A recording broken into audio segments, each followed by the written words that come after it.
On today's show, we welcome from South Central Michigan virtual Fred Parker. Hi, Fred. Hey, Bart, how are you? I'm good. How you doing? I'm fantastic. Good to see you again. I just saw Fred at the Blazer 60th anniversary party. That's right. It was a great event, wasn't it? It really was. Yeah. Alan and the Blazer, they just do such a wonderful job. Mm-hmm. It's a treasure of the community, Yes. and it's great that we're able to celebrate it. Yes, it was. I enjoyed it. Yeah. Great food, too. It was. We were just talking about the food. We were. Yeah, we both like the recipe for the sweet potato dish. Yes.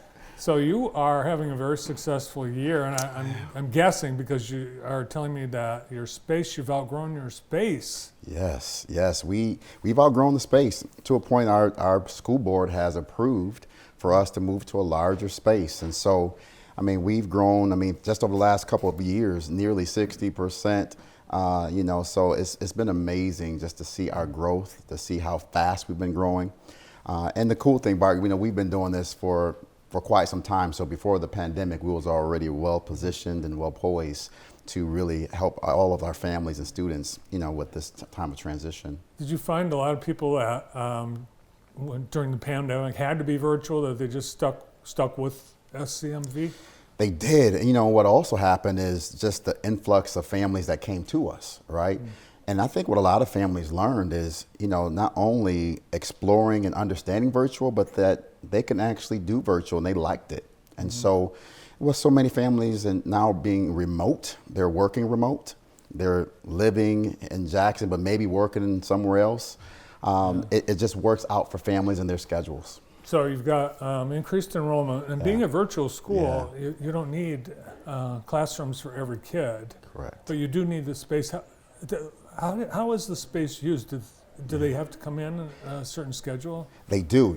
So we actually have a learning lab on site. So our students are able to come on site to get help from a certified and highly qualified teacher. We have success coaches and graduation coaches and just so many support staff. So students come on site for a lot of reasons, right? They need a quiet and safe place to learn. Maybe they're falling behind target progress. Maybe they just need some help. And so one of the things that really differentiates us is the amount of staff that we hire to work one-to-one with our students. So when they come on site, they're sitting with a live person. Do you have virtual staff too? Well, our staff also works remote, right? So at the time that they're not scheduled on site, they'll work with their students remotely. All right, now you're in the target wing at Jackson Crossing. We are. But you're planning, I think you've already got a spot picked out. Yeah, so our school board approved. So down now by the Sears wing, the old Sears, that's a huge building. So we're taking a very small sliver potentially to go down there and move our location that way. And so it's going to give us a great curb appeal. We'll be right closer to the highway. And so it's going to be a great move for us, larger space. And it will allow us to do a lot more things that we want to do on site with our students. So it's going to be a great move for us. Well, you're going to also have some new stores and restaurants Jackson Crossing put on their map. Not on their map, but their store directory that they're getting Burlington. I guess it's not Coat Factory anymore. It's just Burlington. What else? Not Keto, but what's the other one? Oh, they're getting five. I understand they're getting Five Guys, a tropical smoothie, McAllister's. They have an iMart over there now.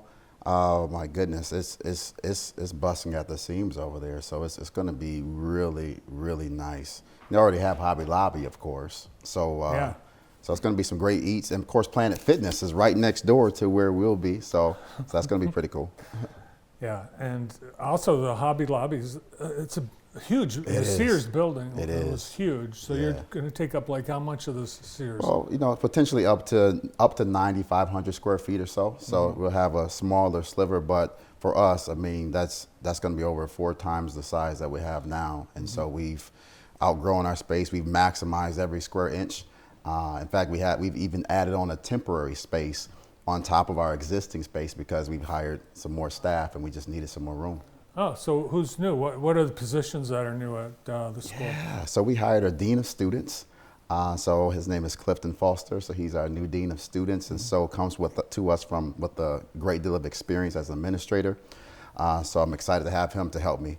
On top of that, we've hired a full-time math teacher, Maureen Hessla, and we are in the process of hiring a couple more positions. We hired also, Bart, a full-time English teacher, Nicole Spagnolo. So we're hiring a full-time English teacher and a full-time counselor. We're in the process of interviewing as we speak. Had an interview today.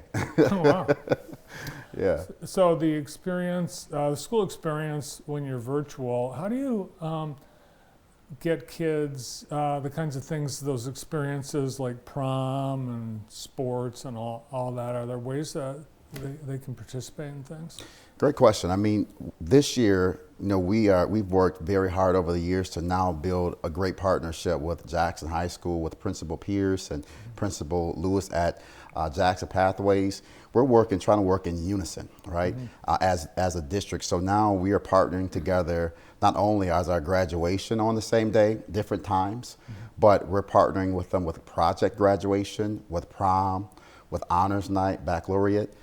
So that's how we're working for our seniors, right, to help to make sure that they're part of the overall Jackson public community. So that's working well. So this year, we're really excited to have our students really integrate into that. And we met with our seniors. We had a room full of seniors yesterday, just having one of our senior meetings, and they were really excited about that. So when is graduation? May 26th at Withington Stadium, 1 o'clock for us. And Jackson Highs will be in the evening. We'll share our graduation time with Jackson Pathways. And so our ceremony will be earlier in the day. Our students have the same pomp and circumstance. Our school board, our superintendent will be there equally as well as they will be in the evening for Jackson High. So it's going to be a great day. We're just looking forward to it. I mean, we're going to have the most seniors hopefully this year than we've had ever to graduate. We broke records last year, and based on how we're trending, we'll have well over 50 students graduating again this year. And so it's really exciting, Bart. Wow, 50. 50 plus. That's the most you've had. Yeah, 50 plus. I think we're trending well, but I see us definitely over 50 right now. What grades do you serve? We serve kindergarten through 12th grade. So in our district, we're the only building, the school that has all grades in one school. So it's a lot of moving parts. We see them coming to school for the first time, which is exciting, and we see them leaving. And so it's really cool to be able to watch students matriculate through SEMV, because what we found is we have students that we've had for years that are now getting ready to graduate. So that's pretty amazing to watch that we've seen that. Yeah, that's neat. And you've been there the whole time. Been there the whole time. We cut the ribbon. How about, so the students that go on after they graduate, they can go to college, just like any other high school. But do you offer early college? We do. So a part of Jackson Public Schools in the county, quite frankly, we have the opportunity for our students to participate in early middle college. So we have students that are actively participating in early middle college, as well as students can dual enroll as also with SEMB. So that's another thing that our students take full advantage of. And students can come from anywhere. They don't even have to live in Michigan. Well, they have to live in Michigan. Now they live in Jackson. Yep, absolutely. So as long as they're in the state of Michigan, and it makes sense, because sometimes, if they're a little further away, it may or may not make sense, but it is an opportunity for all students. We have students from all across the state that are enrolled with us. So it's pretty exciting to be able to interact with families from different parts of the state, and they see value in SCMV no matter where they are in the state. So that says something about our program, our offering, and our staff. Awesome. Well, great to see you. Thanks for all the updates. Yeah, my pleasure, Brian. Right. Thank you again. All right. Good to see you. Thank you, Likewise. Fred Parker, Director of South Central Michigan Virtual. We've got so much